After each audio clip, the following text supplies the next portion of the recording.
Wakil Ketua Umum Partai Amanat Nasional Yandri Susanto yakin jagoannya Erick Thohir bakal jadi calon Presiden Prabowo Subianto. Menurut Yandri, Partai Gerindra, PKB, PAN, dan Golkar akan berembuk. Namun terbuka kemungkinan nama cawapres akan diserahkan ke Prabowo. Kemudian pertemuan-pertemuan informal juga sudah sering kita lakukan ya. Tinggal memang ini tinggal mengambil keputusan saja dan itu perlu dirembukkan secara dari hati ke hati di forum koalisi besar dan mungkin pada akhirnya kita kembalikan kepada Pak Prabowo. Itu buat nentuin cawapresnya Sandiaga. Kita hakul yakin insya Allah Pak Erick Thohir yang diambil. Ya. Wakil Sekjen PKB Saiful Huda menyebut meski PAN dan Partai Golkar bergabung, PKB masih berpatokan pada piagam kerjasama terdahulu yang menyatakan capres dan cawapres ditentukan bersama oleh Prabowo dan Muhaimin Iskandar. Ya bagi PKB sih tetap berpatokan pada naskah piagam kerjasama PKB Gerindra setahun yang lalu karena belum ada naskah baru sama sekali. Nah, di dalam naskah yang sudah disepakati piagam itu terkait dengan capres dan cawapres sepenuhnya menjadi kewenangan Pak Prabowo dan Gus Muhaimin. Karena itu saya menyebutnya tadi adalah semacam pertemuan prakoalisi karena belum membahas substansi yang detail menyangkut berbagai halnya. Di poros koalisi Ganjar Pranowo, Ketua DPP PDI Perjuangan Ahmad Basarah menanggapi isu P3 akan pindah haluan jika Sandiaga Uno tak jadi cawapres Ganjar. Menurut Basarah, tak ada paksaan dalam kerjasama politik. Namun, nama Sandi pun menjadi salah satu nama yang punya kans besar mendampingi Ganjar Pranowo. Monggo, lagi-lagi kan bagi PDI Perjuangan, kerjasama politik itu dasarnya harus kesukarelaan. Ya, harus kesukarelaan, tidak boleh ada paksaan, apalagi ada ancaman dan lain sebagainya. Tapi sekali lagi, semua capres yang muncul di permukaan publik, mau Pak Sandiaga Uno, mau Pak Mahfud MD, kemudian sekarang Mbak Puan ada menyebut Mbak Yeni Wahid, ada Jenderal Andika Perkasa, Purnawirawan mantan Panglima TNI, kemudian ada Pak Erick Thohir, dan banyak lagi. Saya kira probability mereka untuk menjadi calon wakil presiden Pak Ganjar cukup tinggi. Soal kepastian apakah Sandiaga Uno akan jadi cawapres Ganjar, Ketua DPP P3 Ahmad Baidowi menyebut komunikasi dan kompromi masih berlangsung. Namun yang penting bagaimana memenangkan Pilpres. Ya, politik itu kan proses penuh dengan komunikasi dan kompromi. Kan yang terpenting itu bagaimana kontestan yang kita usung itu bisa memenangkan Pilpres. Bukan sekedar faktor calonnya, tetapi sekali lagi kami sebagai partai politik berkewajiban untuk menyodorkan kader kami yang sudah diputuskan melalui Rapimnas. Penentuan nama cawapres Ganjar, Prabowo maupun Anies Baswedan diprediksi akan alot, berpotensi pula mengubah peta koalisi. Tim Liputan Kompas TV.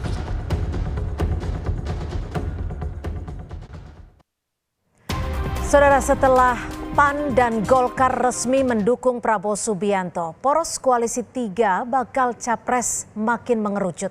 Namun peta koalisi Pilpres masih mungkin berubah hingga pendaftaran capres dan cawapres pada Oktober mendatang.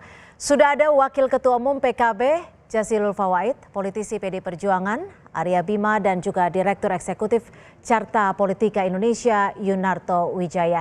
Selamat sore, terima kasih Bapak-Bapak udah bergabung bersama kami di Kompas Petang. Selamat sore. Selamat Ya. sore. Kalau kita melihat peta politik hingga hari ini, masing-masing poros koalisi ada partai nih yang terancam tak dapat kursi cawapres. Saya akan ke Pak Jazil terlebih dahulu.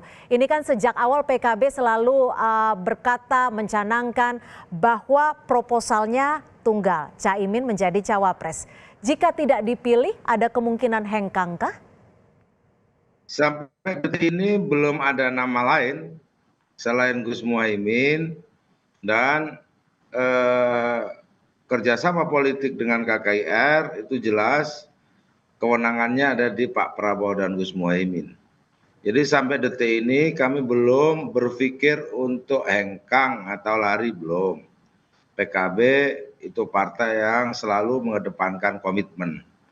Jadi dinamika yang ada memang masih cair. Setelah koalisi KIB bubar, tentu kan akan berefek kepada partai-partai yang lain. Nah, efeknya akhirnya ada koalisi yang memang besar sekali, 46% dari jumlah suara di parlemen. Jadi, dan alhamdulillah menjadi kekuatan koalisi yang kemarin bergabung 4 partai. Mudah-mudahan bergabungnya 4 partai itu akan mempermudah mengambil keputusan agar Pak Prabowo dan Gus Muhaimin bisa mengambil keputusan cepat. Tapi gini Pak Jazilul, memang betul dinamika masih cair, tapi dengan bergabungnya PAN dan Golkar, apakah sudah ada perbincangan yang mengarah terkait siapa nama kuat yang akan ditentukan untuk menjadi cawapresnya Pak Prabowo Subianto? Sampai detik ini belum ada perbincangan sepanjang setahu saya, karena kan kemarin baru konsepnya itu PKB dan Gerindra menerima bergabungnya PAN dan Golkar. Jadi 4 orkestrasi 4 ketua umum partai kemarin menurut saya belum ada konsepnya. Tidak seperti yang ada di KKIR yang jelas ada mekanismenya, cuman tidak ada waktu batasannya saja. Kalau ini masih awal sekali, menurut saya pasti tahapannya akan membicarakan bagaimana mekanisme mengambil keputusan untuk capres dan cawapres. Siapa nama-namanya. Masih panjang menurut saya. Panjang ya, meskipun hanya tinggal bulan Oktober pendaftaran. Saya akan ke Pak Bimo, kalau tadi kita bicara soal koalisi besar, kalau koalisi ramping masih tetap sulit nggak untuk menentukan nama cawapresnya, pendamping Pak Ganjar? Ya, kami menghormati ya mengenai pertemuan ketua-ketua partai yang tergabung di dalam koalisi besar Indonesia Raya atau namanya apa, yang tentunya dinamika itu terus kita cermati, yang mana antar partai politik yang bertemu kemarin pun juga beberapa kali membicarakan berbagai hal yang terkait dengan konfigurasi atau pasangan yang benar-benar pas gitu. Nah, ini yang memang selalu kita bicarakan, bahwa keinginan kita bagaimana gagasan atau pimpinan atau presiden dan calon wakil presiden itu mempunyai gagasan besar yang disatukan juga dari berbagai gagasan-gagasan partai pengusung. Sudah ada nama kuatnya belum untuk cawapresnya Pak Bimo? Nanti. Jangan terburu-buru bicara orang. Kita ini menjadi tidak mempunyai view untuk bicara capres-cawapres karena kita itu hanya selalu bicara siapa orangnya. Nah, justru di PDI Perjuangan ini mengajak berbicara dengan berbagai tokoh partai politik karena kita ingin pemimpin yang mempunyai satu gagasan, di mana gagasan itu juga dirangkai, dirumuskan oleh partai-partai pengusung yang intinya buat rakyat. Nah, kita melihat keinginan kita bagaimana kerjasama itu antar ketua-ketua partai politik itu juga mempunyai posisi antar satu dengan yang lainnya itu bisa sejajar, bisa tidak, tergantung juga dari gagasan yang disampaikan. Jadi intinya saya belum melihat ada satu gagasan yang dipunyai dari pertemuan dari kawan-kawan kemarin yang tentunya itu sebenarnya menjadi sesuatu yang menonjol. Tapi gini, kita bingung misalnya Pak Zul selaku ketua PAN bicara bahwa pertemuan ini tidak ada kaitan dengan perintah Presiden Jokowi. Terus kemudian Sekjen Gerindra bicara bahwa pertemuan ini atas perintah Pak Jokowi. Nah, yang sederhana ini saja mereka tidak bisa rumuskan, apalagi merumuskan satu keinginan besar. Tapi kami percaya itu sebagai langkah awal yang nanti teman-teman PAN, teman-teman Golkar, teman-teman PKB, apalagi ada Kang Baik, tapi gini Pak Bimo, kalau dari kalau dari PDIP sendiri seperti apa? Karena kita tahu gagasan memang penting. Tapi kalau kita bicara soal dinamika politik saat ini, sosok cawapres bisa dikatakan juga sebagai kunci untuk pergerakan dinamika politik dan juga untuk memenangkan kontestasi. Betul, betul Cynthia. Jadi kan ada skenario misalnya yang sudah disampaikan oleh Mbak Puan dan Ibu Mega. Skenario 1 misalnya saja ada yang namanya Pak Ganjar Pranowo dengan Pak Erik. Itu implikasinya seperti apa dan dukungnya seperti apa, dan apakah dua pasangan ini ke depan akan bisa membereskan persoalan bangsa saat ini dan melanjutkan yang sudah dilakukan 10 tahun oleh Jokowi.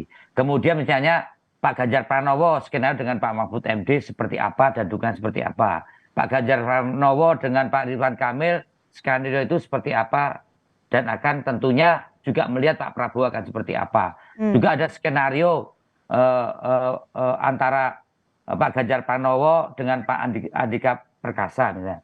Ada skenario kemarin dengan Mbak Yeni Wahid. Ini semua kan skenario-skenario ini tentu harus bicara pada pasangan itu dengan kompetensi besarnya. Ini bahwa Pak Sandiaga nggak masuk ya meskipun ada P3 di koalisi ya? Iya, skenario dengan Pak Sandiaga. Kemudian skenario dengan Gus Muhaimin, dengan Pak Erlangga. Yang 10 besar itu kan ada skenario-skenario yang ada. Dan ini kan kemudian tidak hanya sekedar gagasan, keinginan tampilnya kepentingan dari para pengusung capres-cawapresnya yang ditonjolkan. Ini yang saya pikir jangan di dalam proses memasangkan ini minim gagasan, dan di situ tidak nampak hal yang menonjol dari narasi-narasi keinginan ketua-ketua partai itu bertemu. Ini yang saya kira perlu ditegaskan kembali. Misalnya Kang Zul dengan Gus Muhaimin dengan Pak Prabowo. Baik, kami sudah ada kejelasan. Keinginan bagaimana pasangan ini sejak awal dipersiapkan membangun komitmen untuk Indonesia ke depan. Tiba-tiba PAN membawa Pak Erik, tiba-tiba Pak Erlangga membawa dirinya. Nah, ini kemudian menjadi kabur dan kelihatan seperti rebutan untuk saling menonjol untuk mendapatkan kekuasaan. Ini saya kira yang tidak baik. Maka benar kata Gus Jazuli bicara bahwa silakan PAN mendukung, silakan Golkar mendukung. Yang penting cawapresnya adalah Caimin, karena itu memang yang sudah dipersiapkan sejak lama. Baik. Misalnya terlihat, saya akan ke Mas Toto. Mas Toto, kalau Pak Bimo sebutnya adalah terlihat seperti rebutan, dan ini yang sebenarnya tidak baik. Kalau dari Mas Toto sendiri seperti apa? Kalau melihat koalisi yang ada saat ini, apakah masih bisa dikatakan terjamin kesolidan di antara koalisi ini? Ya, harus rebutan. Partai-partai harus mengakui pemilu itu bukan sekedar berbicara adu gagasan, pemilu itu memperebutkan kekuasaan, power sharing. Beda dengan ketika kemudian mengisi kekuasaan. Tetapi bagaimana proses perebutan itu dilakukan, ya itu yang menurut saya tadi dapat kritik lah dari Mas Bimo gitu ya. Jangan sampai kemudian adu kuat logistik, jangan sampai misalnya adu kuat backingan, siapa yang merasa mendapat backing dari orang kuat di belakang untuk membentuk koalisi ini, kan itu yang sekarang sedang dibahas misalnya. Jadi kita masuk ke ada analisis yang lebih teknis. Ada hal yang menarik. Kenapa terkesan tiba-tiba dianalisis oleh beberapa pengamat? Karena memang tadi kok kita nggak melihat ada mekanisme bottom up-nya nih. Temuan misalnya di antara keempat partai yang misalnya berbicara mengenai poin-poin kerjasama, mengenai platform, lalu tiba-tiba sekarang deklarasi terlebih dahulu, dan ketika dibaca dari kontrak atau perjanjian kerjasama yang muncul, nggak ada isinya juga. Malah teman-teman yang kemudian tergabung kemarin bicaranya nanti baru kita akan rumuskan, kan ini aneh gitu kan. Itu yang pertama. Yang kedua, jelas sudah ada perbedaan sikap, bukan tentang nama saja ya. Ada hal yang prinsipil yang saya lihat berbeda. Misalnya ketika kita bicara teman-teman PKB mengatakan kalau mereka sudah punya nih perjanjian piagam sentul tanda kutip yang salah satu poin menariknya adalah penentuan cawapres ditentukan oleh Pak Prabowo dengan Gus Imin misalnya. Di sisi lain teman-teman PAN dan Golkar yang saya tangkap kemarin akan menyerahkan ke Pak Prabowo. Artinya kan kalau yang ditafsirkan oleh Golkar dan PAN itu benar, harusnya ada adendum atau amandemen dari Piagam Sentul yang sudah disepakati oleh Pak Prabowo. Kecuali jangan-jangan Gerindra tidak pernah menganggap Piagam Sentul itu. Itu yang menurut saya menjadi hal paling prinsipil. Apakah betul ketika Caimin mau datang ke acara kemarin menerima 2 partai baru, apakah Caimin sudah diajak bicara mengenai bagaimana keberlangsungan? Tapi gini, Mas Toto, kalau menurut perspektif Anda sendiri, siapa sih yang paling menentukan baik itu di koalisi yang mendukung Ganjar Pranowo dan juga di koalisi yang mendukung Pak Prabowo Subianto? Apakah juga ada peran besar ya ataupun peran yang diberikan oleh Pak Jokowi? Iya, begini, istilah koalisi itu salah loh. Koalisi itu baru terbentuk ketika partai-partai bersepakat dengan formula nama capres dan cawapres. Kalau baru menentukan nama capres, itu belum jadi koalisi, istilahnya baru prakoalisi. Jadi ini kita jangan berbicara koalisi A akan menentukan siapa. Enggak, mereka belum jadi koalisi. Jadi yang saya katakan peluang bubarnya pasti gede. Itu yang bisa kita lihat dari perjalanan sejarah gitu ya, prakoalisi. Ini kan yang kemarin kita tonton, nggak ada bedanya dengan misalnya ketika berbicara mengenai KIB, kongko-kongko politik, mungkin bedanya baru sepakat nama Pak Prabowo. Tapi nama capres itu kan tidak memenuhi syarat untuk jadi koalisi, kira-kira itu. Nah, belum lagi kalau masuk potensi dia tadi, jangan-jangan ketika partai-partai ini berkumpul, berdiskusi menggunakan hak politik yang menentukan nama capres-cawapres, jangan-jangan ya, lalu ada pihak lain yang lebih besar di baliknya, yang kemudian membuat situasi menjadi lebih rumit. Karena kemudian keinginan dari sosok yang lebih besar ini, itu seakan-akan ingin mengintervensi hak-hak politik yang independen yang harusnya bisa didiskusikan. Bicara mengenai adu gagasan, adu kapasitas, adu track record. Saya takutnya itu akan dilanggar begitu saja. Ya kita bicara Pak Prabowo lah. Dari kronologi yang ada kan, perdiskusi mengenai nama Caimin seakan-akan kemudian tidak menjadi pilihan utama, itu kan muncul seketika Pak Prabowo mulai menggunakan pendekatan baru, nempel dengan Pak Jokowi, yang kemudian diterjemahkan kalau kita lihat muncul nama Erick Thohir yang dianggap sangat dekat dengan Pak Jokowi. Belakangan berbeda lagi, muncul nama anak kandungnya Pak Jokowi. Itu yang menyebabkan spekulasi apa yang terjadi dalam deklarasi kemarin itu jangan-jangan memang bukan deklarasi oleh masing-masing partai, tapi karena ada kekuatan besar di belakangnya yang mendorong hal tersebut. Dan kalau itu potensi konflik dan potensi bubarnya menjadi lebih besar. Oke, potensi konfliknya bisa semakin besar. Pak Jazilul, melihat perspektif dari Mas Toto ini, PKB sendiri seperti apa? Karena sudah 1 tahun lebih artinya ya, ikut berkoalisi mendukung Pak Prabowo Subianto, tapi namanya Caimin juga belum keluar. Apakah mempertahankan hal ini juga menjadi bagian bahwa PKB ataupun Caimin ini bergen-bergen tertentu atau ada konsesi tertentu? Ya, koalisi yang dibangun seperti disemakan Pak Toto, saya setuju. Sebenarnya belum ada koalisi yang final dan menghasilkan sesuatu. Yang pasti sudah ada koalisi yang bubar, itu pasti sudah ada. Tapi koalisi yang menghasilkan dan produktif itu belum. Misalkan selalu didahului siapa calon presiden dan calon wakil presidennya, apa visinya, platform ke depan. Seperti dibilang Pak Bimo tadi, memang Pak Bimo ya memang perlu bertengkar, tapi bertengkar pikiran dan visi. Kalau memang nanti setelah secara argumentatif masing-masing disodorkan, diberikan wawasan masing-masing, mana yang cocok dan mana yang berpeluang menang, dan yang mampu melaksanakan visi, itulah yang akan diputuskan. Tapi artinya PKB masih mungkin bergeserkah, pindah koalisikah jika namanya tidak disebut? Ya, koalisi bubar aja biasa, apalagi bergeser. Bergeser kemanakah mungkin? Bisa dibocorin? PKB bukan bergeser, tapi Pak Muhaimin itu melaksanakan mandat muktamar. Jadi mandat muktamar dan mandat kiai agar Gus Muhaimin maju di Pilpres 2024. Misalkan kalau itu tidak tercapai ya ditarik lagi mandatnya. Kan masih di koalisi yang ada dua-dua ini kan juga masih kosong. Malah Pak Arya Bima tadi mensimulasikan Gus Muhaimin.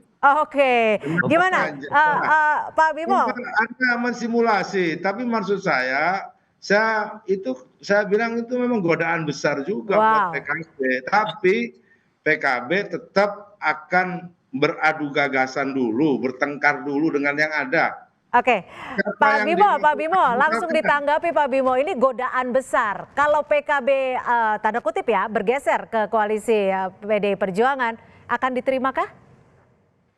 Wah, itu adalah proses historis, ideologis dan politis ya. Kalau yang namanya PKB yang Nadilin itu adalah secara historis pertemuan antara nasionalis dengan kalangan Nadilin dan dalam hal ini representatif adalah PKB, itu pertemuan yang tidak dipoles-poles atau pertemuan yang tidak hanya dipoles untuk mendapatkan vote, tapi itu adalah pertalian tadi gagasan ideologis yang sangat-sangat bisa masuk akal untuk membereskan bangsa saat ini dan ke depan.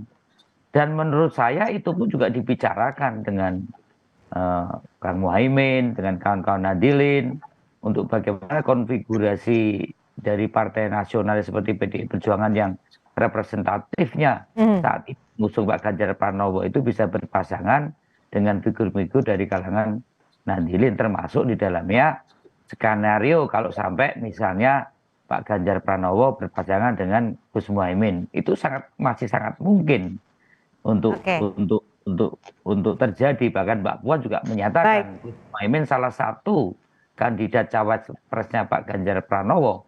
Jadi saya melihat bahwa pertemuan kemarin itu kalau tidak dikatakan kuat, ya itu masih cukup rapuh karena masih cukup rapuh. Artinya juga masih bisa banyak pergeseran seperti itu ya Pak Bimo ya. Tapi yang penting ini Mbak, yang penting ya, singkat saja. Ketegasan Pak Jokowi bahwa pertemuan itu tidak ada sangkut pautnya dengan Presiden Jokowi. Jadi mohon klarifikasi Pak Zul dan Sekjen Gerindra supaya ini jelas, jangan banyak persepsi termasuk Pak Toto, termasuk di Mensos seolah-olah ada grand design Pak Jokowi meng-backup pertemuan itu. Ini penting dikelirkan. Itulah yang harus digarisbawahi bahwa tidak ada campur tangan dari Presiden Jokowi baik terkait pertemuan koalisi. Baik, kami sudah tangkap oleh Pak Presiden sendiri. Ya, baik. Terima kasih Pak Bimo dan juga terima kasih Wakil Ketua Umum PKB Jazilul Fawait, politisi PDI Perjuangan Pak Arya Bima dan juga terima kasih Direktur Eksekutif Carta Politika Indonesia Mas Yunarto Wijaya. Selamat sore dan terima kasih untuk waktunya.